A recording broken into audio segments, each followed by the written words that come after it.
دا غټه واقعه ده چې تاریخ پی بدل کړی شوی دی سم لویه واقعه او لویه حادثه چې الله په هغې سره خپل دین له عزت ورکړی دی خپل پیغمبر له د هغه ملګرو له د الله لښکر ته په عزت میلاو شوی دی او هغه واقعه ده د فتح مکې مکه څنګه فتح شوې ده غزوة فتح مکه د فتح مکې غزا دا بیا یو اوږد تاریخ دی او په دې کې به تفصیلي خبرې کېږي ځکه چې دا غټه واقعه ده داسې وړه واقعه نه ده الله سبحانه وتعالی په دې فتح سره خپل کور خلاص کړی دی هغه کور چې هغه هدایت ګرځولی دی د ټول عالم دپاره هغه کور الله خلاص کو د هغه خلکو نه چې هغه کافرانو او مشرکانو هغه فتح مسلمانانو ته میلاو شوې ده چې په هغې سره ځمکې والا خو پرې د اسمانونو والا هم خوشحاله شوي دي او بیا د هغې نه بعد خلک ننوتي دي د الله په دین کې ډلې ډلې ډېر خلک مسلمانان شوي د دې نه بعد ځمکه په دې باندې سمه پړقېدلې ده په دې فتح سره او الله سبحانه وتعالی د دې فتح تذکره په قرآن کریم کې کړې ده په یو څو ځایونو کې لکه الله وایي په سورة الحدید کې لا يستوي منكم من أنفق من قبل الفتح وقاتل ندی برابر آغا کسان چې خرچی کړي دي او جهادونه کړي دي د فتح مکې نه مخکې او هغه کسان چې هغوی به خرچی او جهادونه کړي د فتح مکې نه بعد دا ندی برابر الله اگر که د ټولو دپاره جنتونه دي خو د دوی مقام په دې اوچت دی چې د فتح مکې نه مخکې د مسلمانانو حالت څه تنګسیا وه مسلې ډېرې وي او په دې کې چې چا خرچه کړې ده او چا جهادونه کړي دي نو هغه ډېره قرباني ورکړې ده مقصد زما دا و چې دلته ما تاسو ته وي چې الله په دې آیت کې دا فتح چې ذکر کړی دی نو دا هغه فتح ده کومه چې د مکې ده سورة النصر اکثرو مسلمانانو ته یاد دی اذا جاء نصر الله والفتح کله چې راغله مرسته د الله والفتح او فتح د مکې دلته مراد فتح د مکې ده ورأيت الناس يدخلون في دين الله أفواجا او وی بني ته خلک چې ننوځي به په دین د الله کې ډلې ډلې ډېرې ډېرې خلک بیا ننوتي د الله په دین کې ځکه چې د مسلمانانو یو لوی هدف په اهدافو کې هغه دغه و چې د الله کور هغه د مسلمانانو لاسونو ته راشي او هغوی هلته خپل عبادات شروع کړي خپل عقیده هلته خوره کړي خپل ژوند هلته داسې تېر کړي لکه څنګه چې غواړي نو هغه هدف الله پوره کړی او بیا د دې فتح نه بعد په نورو کافرانو باندې رعب پرېوتو چې یاره مسلمانانو هغه مکه فتح کړه نو پاتې څه شو نو بیا به هر سړی را روانو اسلام به یې قبلو د دې فتح سبب څه دی اول به سبب ذکر کو هر جنگ هر غزا د هغې یو سبب وي پیغمبر صلی الله علیه وسلم داسې اچانک خو نه دی روان شوی د مدینې نه چې ځو مکه فتح کوو حالانکې دا صلح ده که تاسو ته یاد صلح شوي د لسو کالو دپاره جنګ څه دی بند دی نو څنګه پیغمبر شي خو دې به څه وجهی که نه هسې خو نه روان شوی هغه وجه دا ده پیغمبر صلی الله علیه وسلم چې کله صلح وکړه په حدیبیه کې او هغلته موږ تفصیل بیان کړی د هغه صلح په بنودو کې او په نقاطو او په هم پوینټونو کې یو دا خبره وه چې څوک د پیغمبر صلی الله علیه وسلم سره ملګری کېده غواړي او د هغه په عهد او لوز کې ننوته غواړي هغه د هغه سره شو او که څوک د قریش سره ملګری کېده غواړي او د هغوی په عهد کې ورننوځي او د هغوی په عقد کې ورننوځي ننوته غواړي ننوتی شي بیا ورسره دا خبره لیکلې وه چې کومه ډله او کم خاندان کمې قبیلې چې ځان ملګری کو د پیغمبر سره نو دا به داسې شمارلی کېږي لکه د مسلمانانو سره چې چا په دې ډله باندې حمله وکړه نو حمله یې په چا وکړه په مسلمانانو یې وکړه او کم خاندان چې د قریش سره ملګری شو که چا په دوی باندې حمله وکړه نو دی حمله په قریش باندې وکړه دا خبره په هغه صلح کې ولیکلی شو په دې باندې اتفاق وشو که چا حمله وکړه هر قبیله چې د مسلمانانو سره ملګري کېږي د مسلمانانو سره ده په دوی حمله په مسلمانانو حمله ده او هر قبیله چې د قریش سره ملګري کېږي نو په دوی باندې حمله د په قریشو باندې حمله ده نو په هغه ټیم کې خزاعه خاندان چې کوم خزاعه قبیله هغه د پیغمبر صلی الله علیه وسلم سره ملګري شو د هغه په عقد او عهد کې ورننوت او بنو بکر خاندان چې کوم بنو بکر ابن عبد مناه دا ورننوتو د قریش په عقد او عهد کې بس وي موږ به د قریش سره یو صحیح شو نو اوس دا خزاعه د مسلمانانو ملګري شو د هغوی کې به شمارلی کېږي دا بل بنو بکر دا د قریش سره شو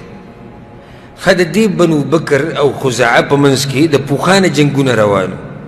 د دواړو قبیلو په منځ کې د پوخانه جنګونه یعنی دا اختلاف په دوی کې دغه ټیم نه شروع شي بلکې د جاهلیت د دور نه خزاعه او بنو بکر د یو بل خصم دشمنان نو کله چې دا صلح وشوه دواړه قبیلې په ارام شوې او جنګونه یې بند شو ځکه چې دا خو د قریشو سره شو د مسلمانانو سره شو او د هغوی په منځ کې صلح دی بنو بکر خاندان دا سوچ کو چې راشه موقع ده او خپل بدل به واخلو هغه زوړ بدل چې په موږ باندې پاتې دی د خزاعه نه به یې واخلو هسې هم جنګونه بند دي خزاعه خو د هغه خاندان خو په ذهن کې هم نه راځي چې دوی به په موږ حمله کوي خو موږ به پې اچانک حمله وکړو او نقصان به ورته ورسوو نو نوفل ابن معاویه الدیلی ډېر ووتو د ځان سره د بنو بکر خاندان یو ټولګی یې راوویستو تر دې چې دوی خزاعه پسې راورسېدو د شپې او هغوی په امن کې وده پراته وو خود امن کې وده پراته وو ځکه چې هلته صلح شوې ده او هغوی د مسلمانانو سره دي دا د قریشو سره دي هغوی په یو ځای کې وده وو او ډېره وو چې هغې ته ویله کېږي الوتیر دغه ځای کې اوبه وي او دا خزاعه خاندان ولا د اوبو په خوا کې پراته وو دوی د شپې ورلو دا بنو بکر د شپې چې ورلو نو هغوی بعض څوک وده وو چا مونځ کو چا څه کول اچانک یې پې حمله وکړه نو بعض کسان یې هلته مړه کړو او هغوی د دوی نه وتښتېدو نو حرم ته ورننوتو حرم ته لاړو چې حرم ته کله ورسېدو نو هلته بنو بکر نوفل ابن معاویه ورسره ملاو شو نو هغه ته ووایي یا نوفل انا قد دخلنا الحرم من حرم ته راننوتي یو د بنو بکر ورته ووایي نو تا ته ستا رب رایاده الهک الهک هغه ورته ووایي نوفل ورته ووایي وی لا اله اليوم یا بني بکر بنو بکر خاندان نن اله نشتی الله ما یادوئ ماته او ماته زما معبود رایادوئ اصیبوا ثأرکم خپل بدل اخلئ ویخلئ فلعمري انکم لتسرقون في الحرم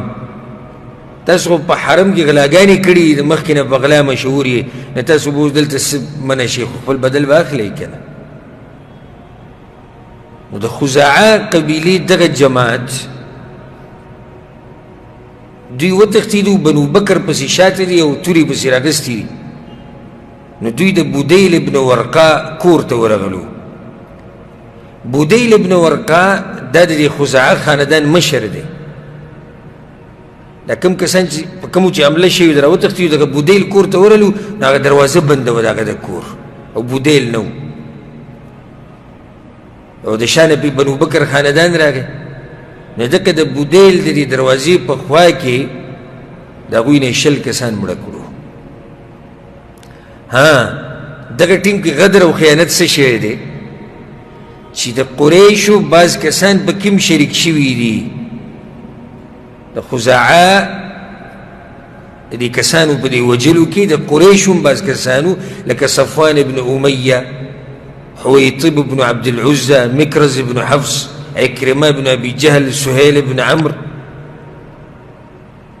دوی ورسره هم شریک شوي دي چې دا بنو بکر خو زموږ ملګري دي، راځئ چې دوی دا خزاعه وله وجني موږ به پرې ورشو. دا د شعبان میاشت و، 8 کاله و شعبان میاشت و. بیا وروسته قریش په دې کار باندې ډېر پښیمانه شو چې موږ ولې د بنو بکر سره مرسته کوله، ځکه چې دا خو موږ صلح ماته کړه، زموږ او د پیغمبر په منځ کې صلح شوی و. نو حارث ابن هشام راغی په ابو سفیان پسې، په ورځو کې لا ابو سفیان نو مسلمان شوی، او خبره ورته وکړه قریشو کې بعضو کسانو دا چل کړی. نو هغه ورته وایي چې دا خو ډېر د شر کار شوی دی، او دا یې ساتي چې والله لیغزونا محمد صلی الله علیه وسلم، دا محمد به په موږ باندې حمله کوي. ګوره که دې نه خبر شو، ځکه چې صلح شوې ده، جنګ بند شوی، څنګه دا کار شوی. الغرض چې کله جنګ ختم شو، نو د دې خزاعه قبیلې یو کس و عمرو بن سالم الخزاعي، هغه راووتو لاړ په پیغمبر صلی الله علیه وسلم پسې مدینې ته. پیغمبر صلی الله علیه وسلم په جومات کې ناست و د صحابه کرامو سره، او دې پسې ورغی او شعرونه ورته شروع کړو एकदम: یا رب انی ناشد محمدا حلف ابینا و ابیه الاتلدا قد کنتم ولدا وكنا والدا ثمت اسلمنا فلم ننزع یدا. زراغلی مخفل پریاد می راوړی هغه کسانو سره چې زمونږ د پوخانه ملګرتیا ده او حلف دی، او زمونږ پلار نیکه لکه د خپل خاندان یادوي، او د بنو عبد مناف یادوي، پیغمبر صلی الله علیه وسلم د خاندان زمونږ د پوخانه د یو بل سره چې دی معاهدې دي، لوزونه دي، ملګرتیا ده، بلکې تاسو زمونږ بچي یې او موږ پلاران یو. بچي ورته به دې ووایي چې دا بنو عبد مناف چې کوم دی د دوی مور د خزاعه قبیلې نه وه، نو داسې شو چې دا د دوی لکه بچي شو. نو تاسو بچي یې موږ پلاران یو، د یو بل کشران او مشران یو. فانصر هداك الله نصرا اعتدى وادعو عباد الله يأتوا مددا. نو مرسته وکړه زمونږ مرسته، او د الله بندگان راوغواړه، مرستې راوغواړه.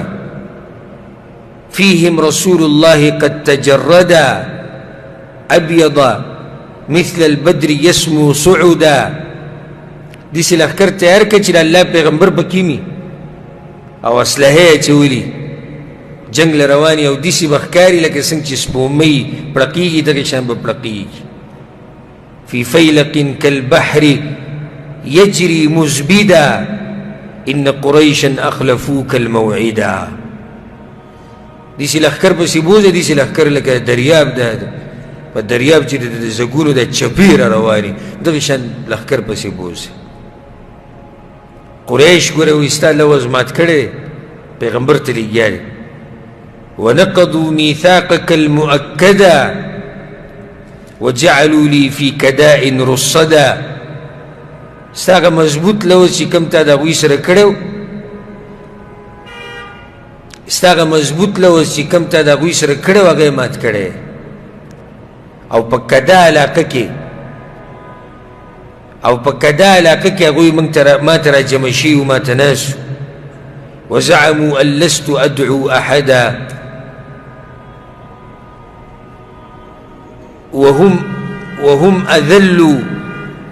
وهم اذل واقل عددا. وی په کدا علاقه کې ما ته مشرکان ناسو چې دې چاته خبر ونه رسوي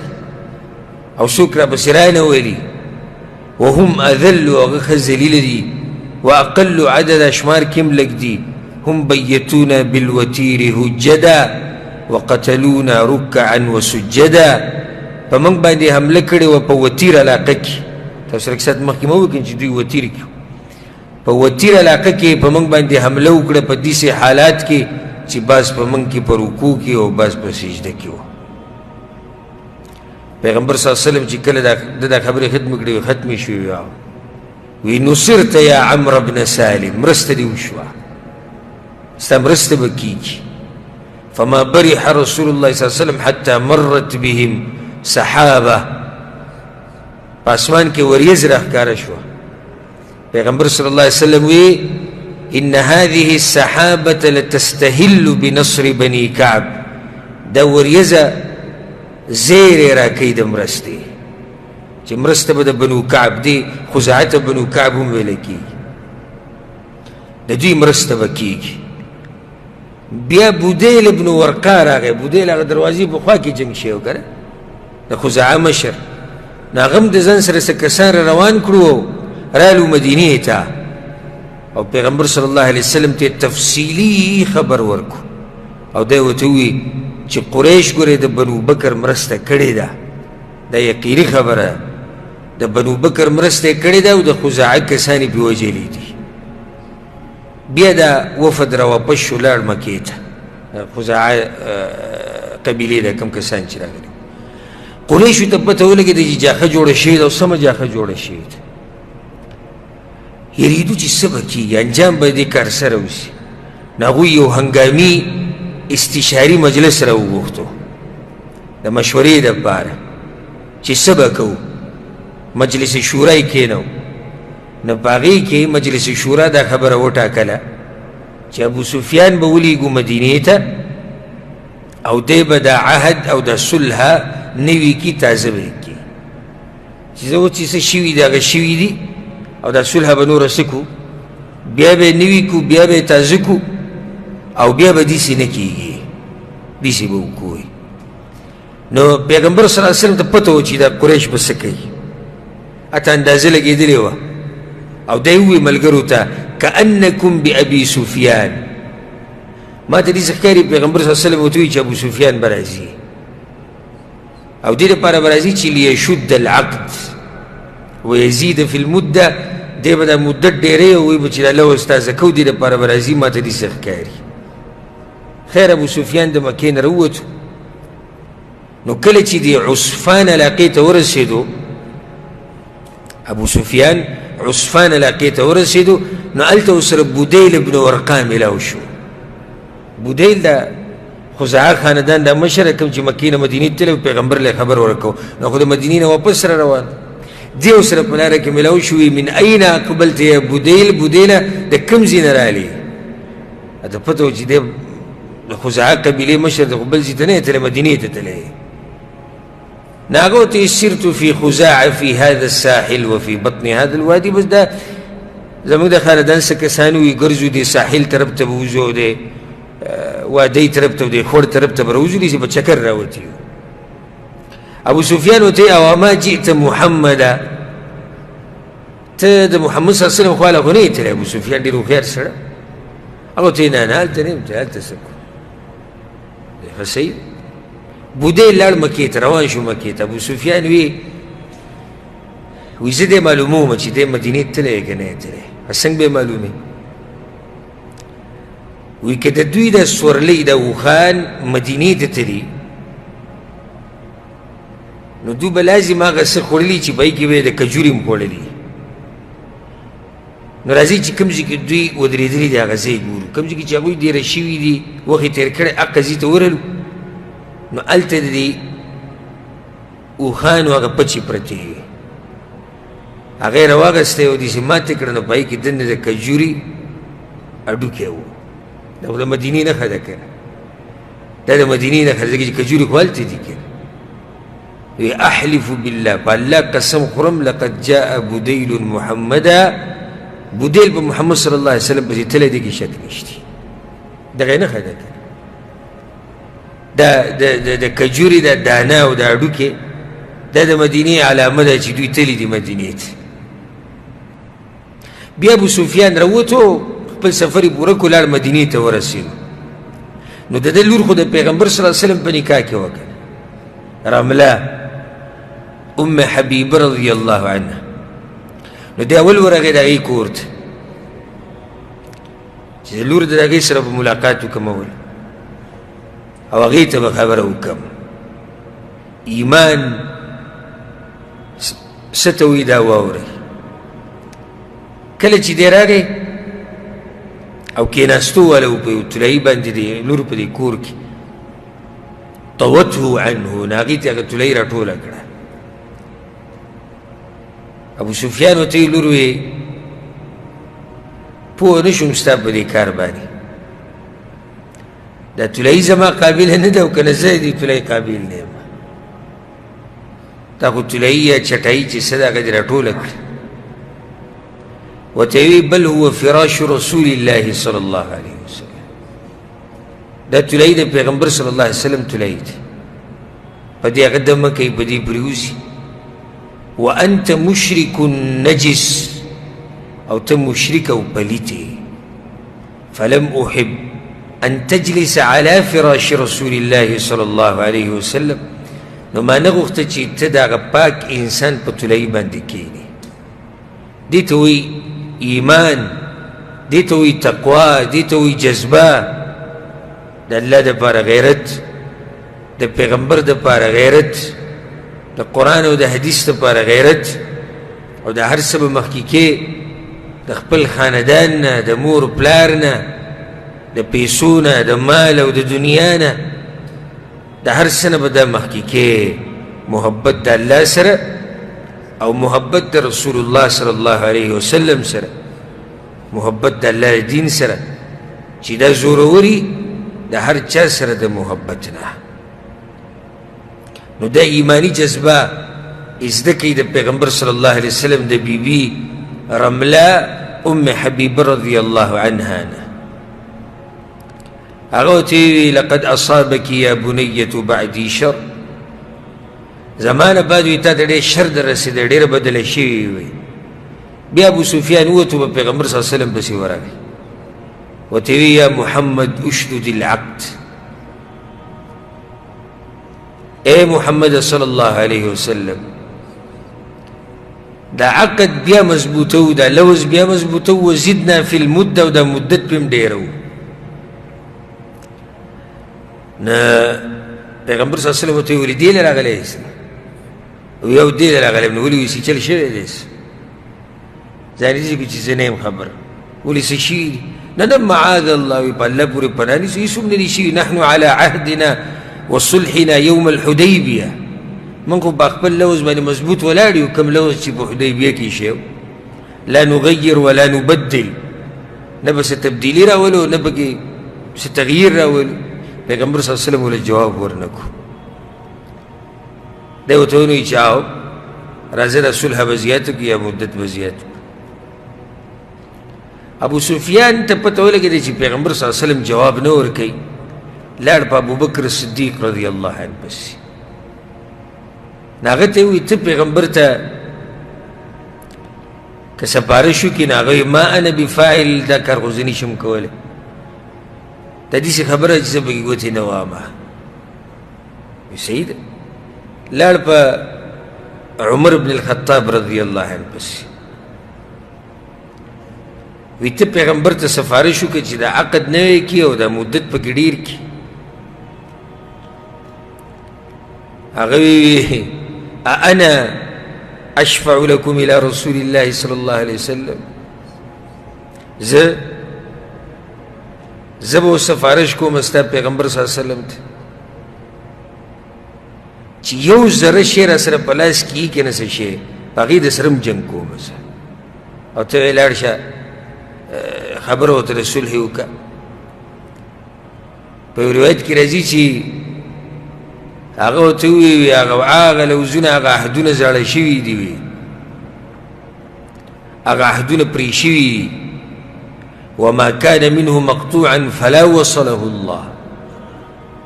او کوم عهد چې مات شوی دی الله دې بیا د سره نه جوړوي خبره ختمه شوي نو هغه ورته ووایي ډېر بد انسان یې خپلولي ساتلو چل تاله نه درسي بیا لاړ په عثمان بن عفان پسې وی ته ورته ووایه زما خبره خو د پیغمبر صلی الله علیه وسلم خبره هغه سره خبره وکړه چې څه ووایي دقه زه زه به څه ووایم بیا ابو سفیان لاړ په علي بن ابي طالب رضی الله عنه پسې او د هغه لور د پیغمبر صلی الله علیه وسلم لور د علي رضی الله عنه بیبي فاطمه رضی الله عنها هملته ناسته وه او حسن بن علي رضی الله عنهما هغه ماشوم د دې مور مخې ته ګرځېدو را ګرځېدو ورته وی ای علي ابو سفیان ورته وی ته خو ښه رحمدله انسان یې ښه نرم انسان یې خپلولي دی زموږ منځ کې نو یو حاجت مې راوړی دی چې ما واپس نه کړي فاشفع لي الى محمد صلی الله علیه وسلم زما سفارش وکړه پیغمبر صلی الله علیه وسلم علي ورته ویحک یا ابا سفیان ابو سفیان تباشي پیغمبر خو د هغه کار اراده کړې ده چې موږ ورته به کوم څه نشو ویلی ته څنګه وایې چې لاړ شه خبره ورسره وکړې نو ابو سفیان دغه ټیم کې دی پیغمبر صلی الله علیه وسلم هغه لور هلته وه فاطمه هغې ته یې اواز وکړو یا ابنة محمد صلی الله علیه وسلم ای د محمد لور هل لك ان تأمري بنيك هذا فيجير بين الناس دې زوی ته دې ووایه هغه ماشوم یې ورته یاد کړو وی ده ته دې ووایه چې اعلان وکړي د امن او امان او خلکو له پناه ورکړي فيكون سيد العرب الى اخر الدهر د عربو مشر بشي زمانه پورې یادېږي به دا خبره دا هغې ورته والله ما بلغ بني ذاك ان يجير بين الناس زما زوی دا وړوکی ماشوم دی دی به څه امان ورکوي خلکو له او څه به خلکو له پناه ورکوي او د پیغمبر په مقابله کې به څوک پناه ورکړي دا کار نشي کېدی ابو سفیان باندې د دنیا ټوله تکه توره شو دغه ته وی علي رضی الله عنه ته یا ابا حسن اني ارى الامور قد اشتدت علي فانصحني وی خبره ډېره سخته شوې ته راته څه ووایه علي رضی الله عنه هغه ته زه څه ووایم تا به څه فایده درکړي خو ته خو پخپله د بنو کنانه خاندان مشر یې هغه یا وی لاړ شه پخپله د امن او امان اعلان وکړه وځه ورننه وځه د پیغمبر په خوا کې ودرېږه او د امن او امان وایه زما د طرف نه اعلان دی او بیا ځه ابو سفیان ورته دا ما له څه فایده راکړي هغه وایي ما ته داسې خاص نه ښکاري چې فایده به درکړي خو ته یې څه راته وښایه نو خو دغه کار وکړه هغه وایي صحیح ده ابو سفیان ورغی جومات ته مسجد نبوي ته هلته ودرېد یا ایها الناس ای خلکو واورئ زما د طرف نه د امن او امان اعلان دی د خپل طرف نه اعلان وکړو بیا پیغمبر صلی الله علیه وسلم ته وی ما دا اعلان وکړو امید دی چې زما دا اعلان به څوک نه رد کوي نه به یې واپس کوي پیغمبر صلی الله علیه وسلم ورته انت تقول ذلک دا خو ته وایې موږ خو څه نه دي ویلي دا خو ستا طرف نه اعلان دی بس هغه خپل اوښ ته وکتو او روان شو لاړ مکې ته ابو سفیان لاړ ابو سفیان چې کله واپس راغی قریش را جمع شوي دي ټول او ما وراءک هل جئت بکتاب من محمد او عهد څه دې وکړو څه کتاب دې راوړو صلح دې راوړو څه خو دې راوړي موږ ته وښایه که نه هغه ورته هېڅ مې نه دي راوړي هغه انکار وکړو جواب یې نه راکړو په ملګرو پسې لاړمه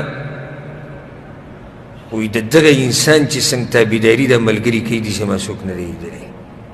دا ملګري څوم تابعدار دي وي د ابو قحافه په زوی پسې لاړم وي په هغه کې خو د سره څه خیر نه و ابوبکر صدیق یادوي د خطاب په زوی پسې ورلم فوجدته اعد العدو زمونږ د ټولو اوچت دشمن دغه دی علي رضی الله عنه پسې ورلم نو فوجدته الین القوم هغه په دې ټولو کې نرم و نو هغه راته بیا یو کار ووایي نو ما وکړو پته نه چې څه فایده به کوي او که نه به کوي او ته څه دې ته ویلي وی ما ته یې دغه شان خبره کړې ده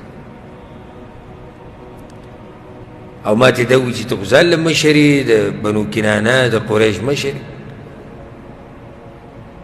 نو پیغمبر د څه ووایي محمد صلی الله علیه وسلم د څه ووایي قریش ورته وایي هغه درته ووایي چې دا خو ته وایې انت تقول ذلك قریش ورته وایي لکه غرق شي دی علي رضی الله په تا باندې هسې لوبه کړې ده هسې ټوغې ده پورې کړې ده وجئتنا بما لا یغني عنك ولا عنا شیئا دا داسې خبرې دې راوړي چې نه پکې زموږ څه فایده شته او نه شته هسې لاړې ورالې نه هغه ورته ما ته هم بله لار نه وه معلوم نو ما څه کړی دغه یوه لار وه بیا پیغمبر صلی الله علیه وسلم عایشې رضی الله عنها ته وی زما د جنگ سامان تیار کا او دی ورته ووایي هېڅ چا ته به څه نه دی زه چېرته ځم بلکل به دا خبره پټه ساتي او خلکو ته یې هم وایي ځان تیار کوي صرف یې دقه وایي ځان تیار کوي نو ابوبکر صدیق رضی الله عنه راغی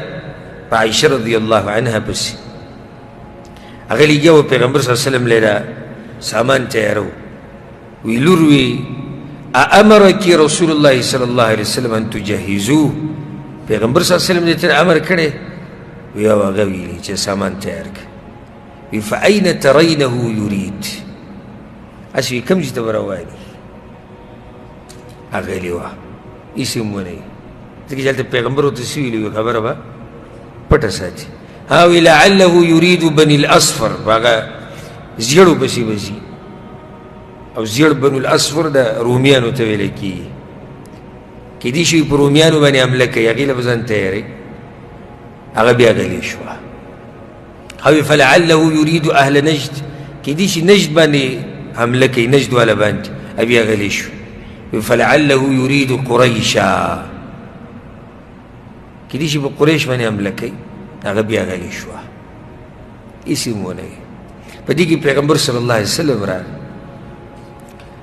ابوبکر صدیق ورته ویل یا رسول الله اتريد ان تخرج مخرجا یا رسول الله چېرته خو د وتو اراده دي دا وی او نو رومیانو باندې ورځي که وی نه اهل نجد والا باندې ورځي نجد والا پسې وی نه فلعلك تريد قریشا قریش پسې ورځي کس وی نه قریش باندې ورځو ابوبکر صدیق ورته ویل الیس بیننا وبینهم مده یا رسول الله زموږ منځ کې خو ټیم لا ونسو الحقي وی الم یبلغک ما صنعوا ببني کعب تا ته کې څه پته نه لګېدلې چې بنو کعب سره هغوی څه چل کړی خزاعه سره دوکې ورکړې ده که خو پیغمبر صلی الله علیه وسلم هغه جهاد چا ته ونه وي ابوبکر سره دا خبره وکړه بس نورې چا ته ونه وي چې کوم طرف ته روان دي خو څه وخت بعد ورته بیا ووایي چې زه مکې ته روان یم نو ټولو ته اعلان وکړو وی ځان تیار کړئ خلکو ځان تیار کړو پیغمبر صلی الله علیه وسلم بانډو ته هم اعلان ولېږو خواوشا چې کوم بانډې وي کلي و چې ځان تیار کړئ نو بعض خلک مدینې ته رالو او بعض په لاره کې د پیغمبر صلی الله علیه وسلم سره ملګري شو لکه بنو سلیم خاندان دا په مدینه کې مدینې ته نه و راغلی پیغمبر صلی الله علیه وسلم په لاره کې دوی سره ملګري شو او بعض قبیلې مدینې ته رالې لکه اسلم غفار مزینه اشجع جهینه دا قبیلې مدینې ته رالې او داسې د پیغمبر صلی الله علیه وسلم سره یو لښکر جمع شو د 100,000 کسان لوی لښکر جمع شو لوی او پیغمبر صلی الله علیه وسلم بیا دغه ټیم کې دعا وغوښته وی اللهم خذ العيون والاخبار عن قریش حتى نبغتها في بلادها یا الله د قریش د جاسوسان د هغوی نه پرېږه د هغوی ته د خبر رسېده پرېږه یا الله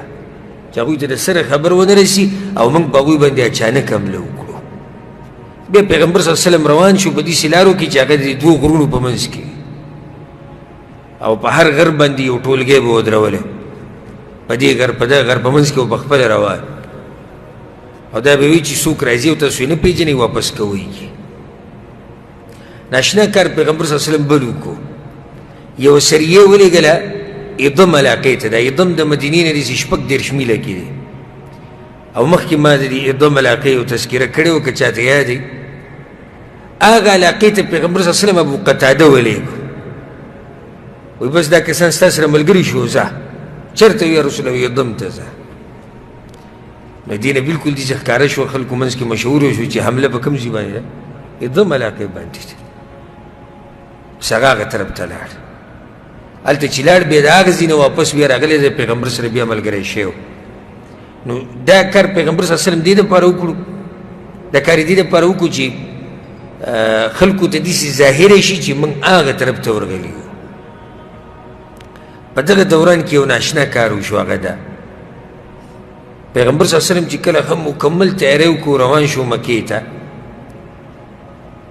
حاطب ابن ابي بلتعه رضی الله عنه دا صحابي دی هغه په دغه ټیم کې یو خط ولیکو قریش ته او په هغې کې ولیکل چې پیغمبر در روان دی حمله کوي په تاسو باندې دا خط یې ولیکو او د مزینه قبیلې یو ښځه وه هغې له یې ورکو او هغې له یې مزدوري وټاکله چې زه به تاله دومره مال درکړم خو دا خط به قریش ته ورسې دا حدیث او دا واقعه په صحیح بخاري صحیح مسلم کې شته علي رضی الله عنه وی پیغمبر صلی الله علیه وسلم زه ولېږلم او الزبیر بن العوام او ابو مرثد یا ابو مرثد الغنوي رضی الله عنهم دا درې ونه یې ولېږل او دا درې ونه شهسواران وي تاسو لاړ شئ یو علاقې ته به ورسئ روضة خاخ هغه علاقې ته ویل کېږي روضة خاخ دا د مکې او د مدینې په منځ کې دا ځای دی هلته یو ښځه ده الله اوس پیغمبر ته دا هر څه ښولي هلته یو ښځه د مشرکانو د هغې سره یو پاڼه ده یو خط دی بعضې روایتونو کې دې نوم هم راغلی چې دې نوم دی پیغمبر صلی الله علیه وسلم ورته نوم یې ساره دی ساره نو د هغې سره یو خط دی د حاطب ابن ابي بلتعه چې مشرکانو ته یې لیکلی دی هغه خط ماله راوړی وایي صحیح ده علي رضی الله عنه موږ روان شو هم په هغه قضیې کې موږ دا زنانه ومونده کوم ځای چې موږ د پیغمبر صلی الله علیه وسلم ذکر کړی بلکل هغه قضیې ته وایي موږ ورته چې هغه کتاب چې شو پاڼه چې شو هغې چې ما سره خو هېڅ هم نشته وایي موږ د هغې هغه سورلۍ ودروله سامان مو له ټول وکتو څه پکې نه وو وی بیا دې ملګرو ووایي چې یاره دې سره څه نشتي وایي ما ورته وایي چې ګوره دا خو تاسو ته پته ده که نه چې پیغمبر صلی الله علیه وسلم دروغ نه وایي هغه وایي نو هغه څنګه ویلي چې دې سره شتي خو شتي ورسره بس ورته یې ووایي وی قسم می دی که دا کتاب دی راونه ویستو دا خط که نه نو دا جامې دې نه ټولې وباسه وه په دې ویروله بس هغې د خپلې بډې ته لاس کړو دې بډه کې هغه خط پټ کړی هغه یې راواغستو او دوی له یې ورکړو دوی هغه خط یوړو پیغمبر صلی الله علیه وسلم پیغمبر صلی الله علیه وسلم چې خط کولاو کو پای کې لیکلي چې قریش ته لیکلي دي پیغمبر در روان دی په تاسو حمله کوي دا ډېر ناشنا موقف خو پیغمبر صلی الله علیه وسلم څوک دی دا جذباتو خبرې نه دي ډاري کې یو سړی راولګي لکه نن سبا داسې ډېر دي د کفر د ټاپو مشینان ډایرکټ د کفر ټاپې لګوه ویا حاطب ما حملك على ما صنعت حاطب دا دې څه کار کړی ولې تحقیق پکار دی ولې ته دا کار کړی هغه یا رسول الله لا تعجل علی تعجیل مه کوه یا رسول الله فیصله کې تعجیل مه کوه زه مرتد شوی نه یم نه مې دین پرېښودی او نه دا چې زه په کفر راځي یم نه بیا دې ولې دا کار کړی یا رسول الله ته پته دی چې زه قریش کې خو نه یم خو د هغوی حلیف یم بل خاندان یم خو د هغوی سره په حلف کې ورننوتی یم او د هغوی سره ملګری یم په هغه وخت کې د پخوا نه یعنې دا کم مهاجرین چې راغلي دي د مکې نه مدینې ته نو دا خو قریشو کې دي که نه هغه ورته یو نو د دوی هلته خپلوان شتي چې د دوی د بچو خیال ساتي ځکه چې هلته هغوی په قریشو کې دي که نه خو زما خو څوک نشتي چې زما د خاندان هلته خیال وساتي زما خو نسب نشتی په قریش کې کنه اول ته زما خاندان پاتې شوی دی بچي پاتې شوي دي ما ته دا پته وه ای د الله پیغمبره چې الله به تا زورور کوي په کافرانو باندې دا ما ته پته ده که زه دا خط ولیږم او که ویې خو ما دا کار دې دپاره وکړو چې ان اتخذ عندهم یدا یحمون بها قرابتي زه به دا خط دوی ته ولیږم نو دوی به سبا له زما بچو ته او خپلوانو ته نقصان نه رسوي به چې یاره حاطب خو ډېره ښېګړه موږ سره کړې وه موږ له خبر را کړی وه دې دپاره مې دا کار وکړو ولم افعله کفرا ولا ارتدادا عن دیني او دا کار ما دې دپاره نه دی کړی چې زه کفر ته وړېدلم یا مرتد شوی یم چې دا خبره وکړه پیغمبر صلی الله علیه وسلم وی اما انه قد صدقکم دا سړی رښتیا وایي دا کار د دې دپاره کړی په روایت کې راځي چې صدق رښتیا وي ولا تقولوا له الا خیرا ده ته به څه نه وایي ګورې عمر بن خطاب وی یا رسول الله انه قد خان الله ورسوله والمؤمنین ای د الله پیغمبره ته وایې رښتیا وي خو خیانت کړی د الله سره او د الله د پیغمبر سره د مؤمنانو سره خیانت کړی فدعني اضرب عنقه مال اجازت راکړه چې دا سټ دې ووامه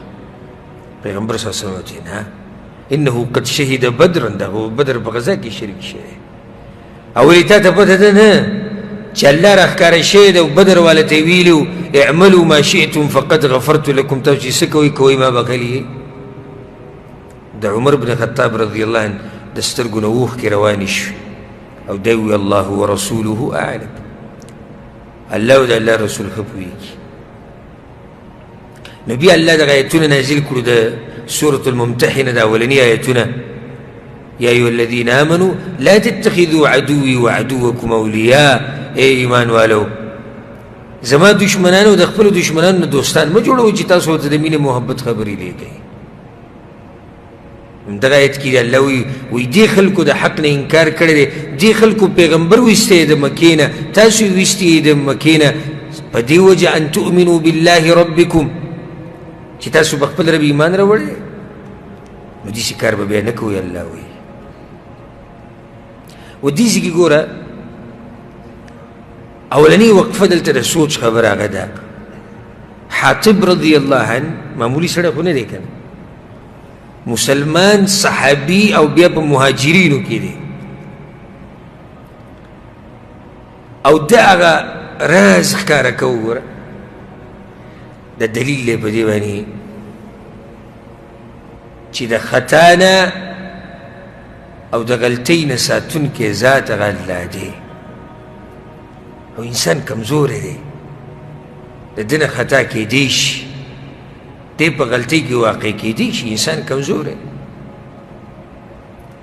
اوس ده ګوره حاطب رضی الله عنه معمولي سړی خو نه دی که د بدر په غذا کې شریک شوی دی هجرت یې کړی د پیغمبر ملګری خو دې ځای کې په یو اجتهادي خطا کې واقع شو دا کوشش کړی وایي هسې ګټه د الله او د الله د رسول ده خو زه به دا کار دې دپاره وکړم چې زمونږ خپلوانو ته نقصان نه رسي بله د سوچ خبره دا ده د پیغمبر صلی الله علیه وسلم هغه پراخه سینه دا پکې غټه فایده ده پراخه سینه ښه په ارام ورته وایي ما حملک علی ما صنعت حاطب هم دا کار دې ولیکو دا نه چې غوسه شو راوینیسي او څنګه ولې نه ښه په ارام ولې دې کو دسي چې کله هغه خپله خبره وکړه وایي صدقه سړی ښه رښتیا وایي څه به ورته نه وایي او بیا بل طرف ته فایده د عمر بن خطاب رضی الله عنه هغه ایماني غیرت پکې راښکاره شو اجازت یې وغوښتو چې یا رسول الله اجازت راکړه خو اجازت ورنه کړو پیغمبر صلی الله علیه وسلم دې قصې ته دې واقعې ته ډېر په نرم زړه سره وکتو او په ډېر پراخه نظر سره وکتو د پیغمبر صلی الله علیه وسلم نظر ډېر پراخ او تنګ نظر یې نه و چې بس حاطب دا کار کړی بس مړی کوي منافق دی نه وی کتو څنګه ولې سوچ یې پکې وکړو بیا وایي سړی رښتیا وایي د مؤمن له پکار ده چې هر ځای کې د داسې چې حادثه ورته رامخته شي هلته سینه غټه ساتي نظر پراخه ساتي، تنگ نظر به نه ساتي او نه به تنگه سینه ساتي. نو دی واقعی نه ګوره دا فایده راووته، یو مؤمن اگر که جنتی دی، حاتب رضی الله عنه یقیني دی چې څه دی جنتی دی، خو بیا هم په خطا کې او په ګناه کې واقع کېدی شي، کمزوری دی. ګناهونو نه پاک څوک دي؟ هغه پیغمبران دي، او کمال کامل ذات څوک دی پوره؟ هغه الله دی. د دې نه دا فایده م راووته،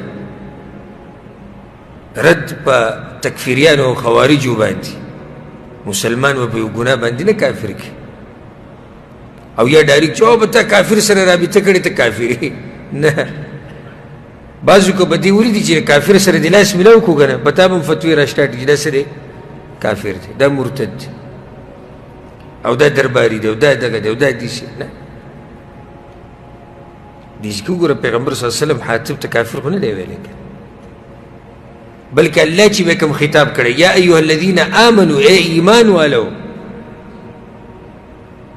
ایمان والو کې الله دننه کړی دی، کافرانو ته نه دی ویستی. دې نه بله دا فایده راووته چې د خپلې غلطۍ اعتراف کول، په دې سره به دې الله بچ کوي. هغه د خپلې غلطۍ اعتراف وکړو. د دې نه دا فایده م راووته چې د پیغمبر صلی الله علیه وسلم د نبوت رښتینی نبوت دی، ځکه چې وګوره هغه څنګه خبر ورکوي، دا زنانه به هلته یره او د تقاق علاقه کې، نو خو دا ورته الله ویلي که نه. د دې نه دا فایده م راووته چې معاف کول دا د ټول نه غوره کار دی.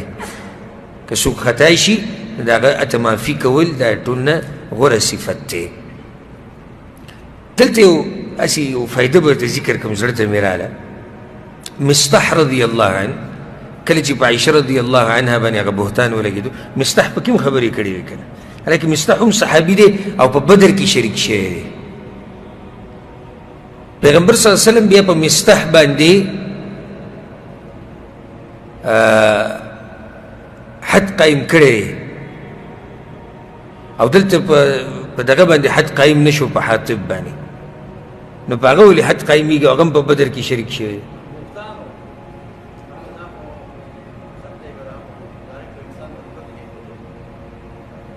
کېدای شي بس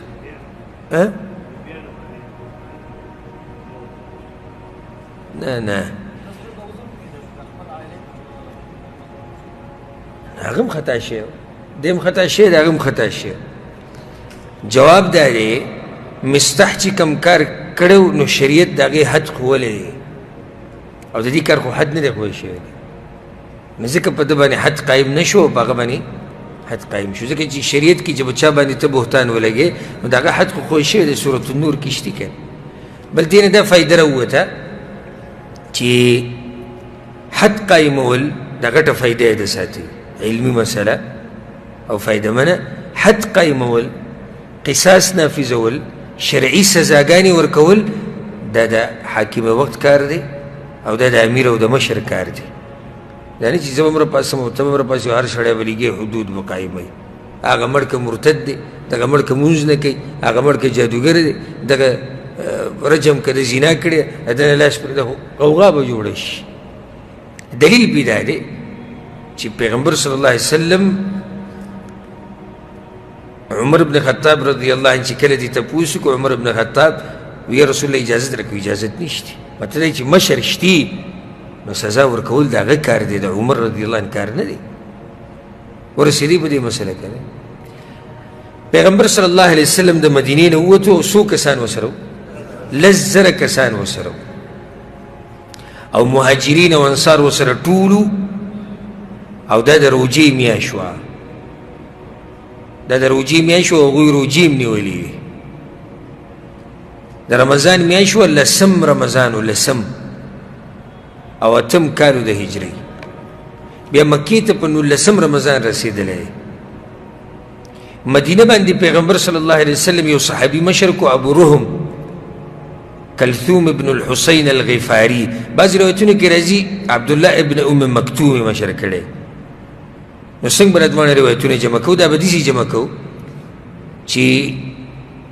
ابو رهم مشر کړی په مدینه باندې عام، او عبدالله ابن ام مکتوم مشر کړو په مانځه باندې چې ته امامتۍ کې به ته مشرې. پیغمبر صلی الله علیه وسلم روانو، یو ناشنا واقع پکې دا راپېښه شوه، یو علاقې ته ورسېدو ابوا یا ودان. نو هلته د پیغمبر صلی الله علیه وسلم د مور قبر دی. نو حدیث کې راځي چې امام احمد بن حنبل رحمه الله راوړی دی، امام ابن حبان هم راوړی دی. برید بن الحصیب رضی الله عنه روایت ته وایي موږ د پیغمبر صلی الله علیه وسلم سره وو، فنزل بنا ونحن معه. یو ځای کې پیغمبر صلی الله علیه وسلم کوشو موږ ورسره وو. دغه ځای کې پیغمبر صلی الله علیه وسلم تللی د مور د قبر زیارت له. دغه د بریده چې کومه واقعه بیانوي، وایي 2 رکعته مونځ بیا وکړو او بیا موږ ته مخ راواړو، وعیناه تذریفان، د سترګو نه اوښکې روانې. عمر بن الخطاب رضی الله عنه پسې پاڅېدو، ففداه بالاب والام، مور پلار یې پې قربان کړو. یا رسول الله زما مور پلار دې په تا قرباني، مالک څه چل تاسو جاړئ. وی ما د خپل رب نه اجازت وغوښتو چې د مور د قبر زیارت وکړم، نو اجازت یې راکړو. او وی ما ته اجازت وغوښتو چې بخانه وله وغواړم، نو د بخانې اجازت یې رانه کړو. فدمعت عینای، دغه دلاسې مې د سترګو نه اوښکې روانې شو. نو دې ځای کې فایده دا شوه چې د مشرک د قبر زیارت څه دی؟ جایز دی. او نهي د کافرانو دپاره بخانې غوښتو نو نهي راغلی دی چې نه به بخانه به نه غواړي. او دې ځای نه دا فایده راووته چې د مور پلار هغه نه ختمېدونکی حق په انسان باندې د مرګ نه بعد ومي، او اوچت بچې او اوچت اولاد هغه یي چې د مور پلار دپاره بخانه وغواړي د مرګ نه بعد. دا د ټولو نه هغه اوچت بچې اوچت اولاد دي. زمونږ پښتنو کې دا ډېر ګډ کمی دی، مور پلار دپاره دعاګانې، د هغوی په نوم صدقه، د هغوی سره ښه کول د مرګ نه بعد، دا به مونږ کې ګډ کمی دی. بس دغه یي چې په دې اولنۍ ورځ یو میخه وغواړه لکه دا پکې ښه سړی دی، او بیا وروسته ټوله جاښه دې کې روانې چې دا ځمکه به څنګه تقسیمېږي او مال به څنګه تقسیمېږي. د هغه بچو کار دی چې هغه د دې مور پلار سره په صحیح معنو سره محبت نه کوي. کوم سړی چې په مور پلار مینې د هغوی دپاره په مخه بخانې غواړي.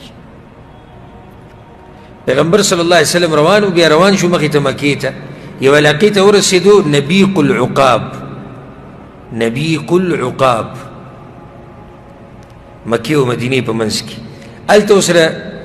ابو سفیان ابن الحارث ابن عبدالمطلب میلاو شو. یو خو بل ابو سفیان دی، صخر ابن حرب. دا د ابو سفیان ابن الحارث ابن عبدالمطلب د رسول صلی الله علیه وسلم د تره زوی دی.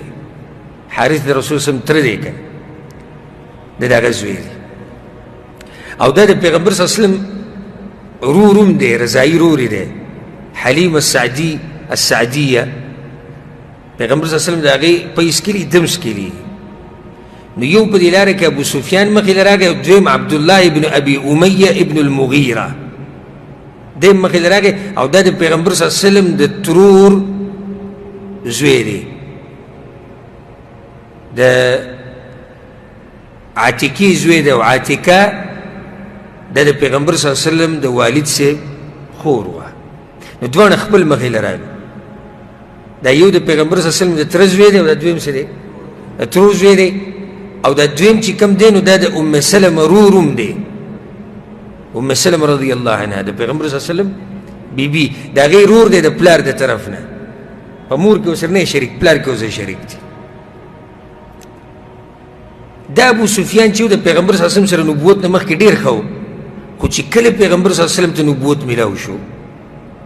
دا شاعر و شاعر د ابو سفیان. او یاد ساتي ګوره دا هغه ابو سفیان نه دی، ګوره هغه مشهور. نو دی ابو سفیان به پیغمبر صلی الله علیه وسلم پسې په شعر او شاعرۍ کې ډېرې بدې ردې وي، ډېرې تنګ کړی و پیغمبر صلی الله علیه وسلم، بې انتهایه تنګ کړی و. او حسان ابن ثابت هغه مشهور شعرونه چې کوم دي، هجوت محمدا فعجبت عنه وعند الله في ذاك الجزاء، هجوت محمدا برا تقيا رسول الله شيمته الوفاء. دا مشهور اشعار هغه د پرد کې ویلي دي حسان رضی الله عنه، د دې ابو سفیان پرد کې ویلي. د پیغمبر صلی الله علیه وسلم پسې په شعر او شاعرۍ کې ډېرې بدې ردې ویلي. دا دویم چې کوم دی عبدالله ابن ابي امیه، سیرت کې راځي چې کان من اشد الناس ایذاء لرسول الله صلی الله علیه وسلم، ډېر زیات تکلیف د پیغمبر صلی الله علیه وسلم ته په مکه کې رسولی. بعض ما ذکر کړي مو په هغه سیرت په اولني درسونو کې.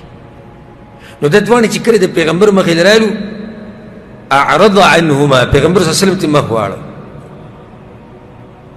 هغوی نه موږ ورننوځو، موږ ورننوځو. پیغمبر صلی الله علیه وسلم پرې نه ښودو.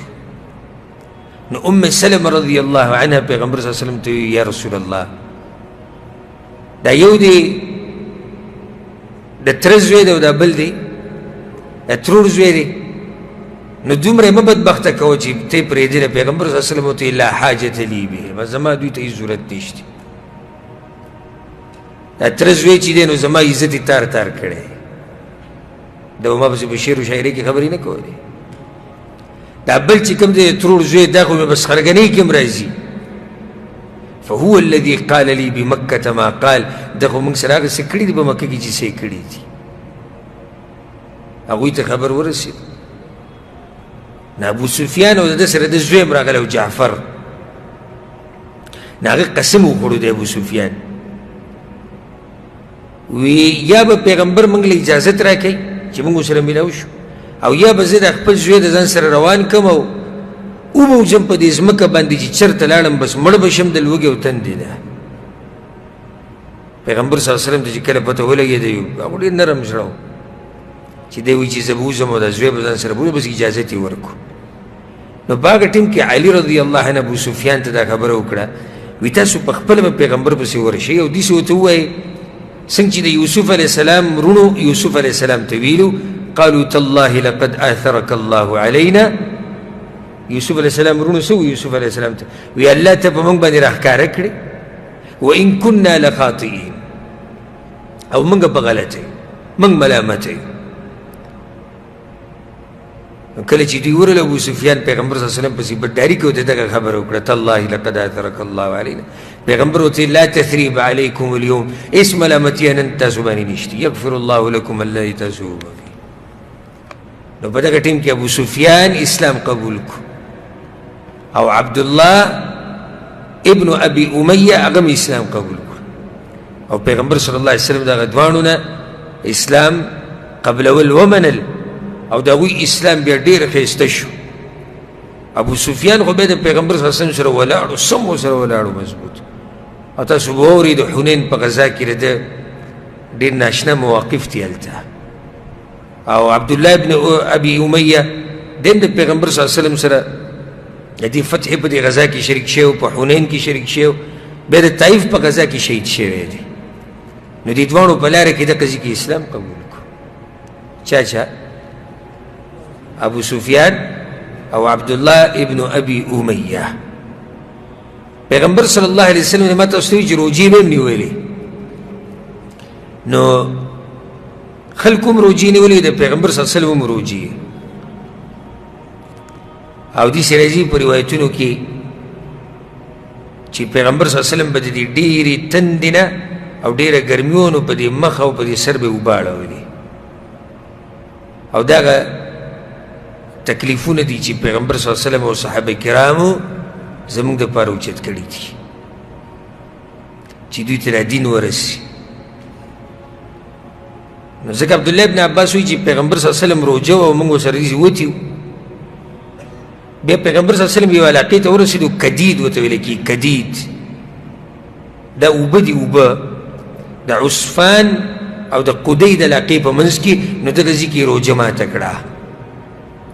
او ملګرو هم روجه ماته کړه.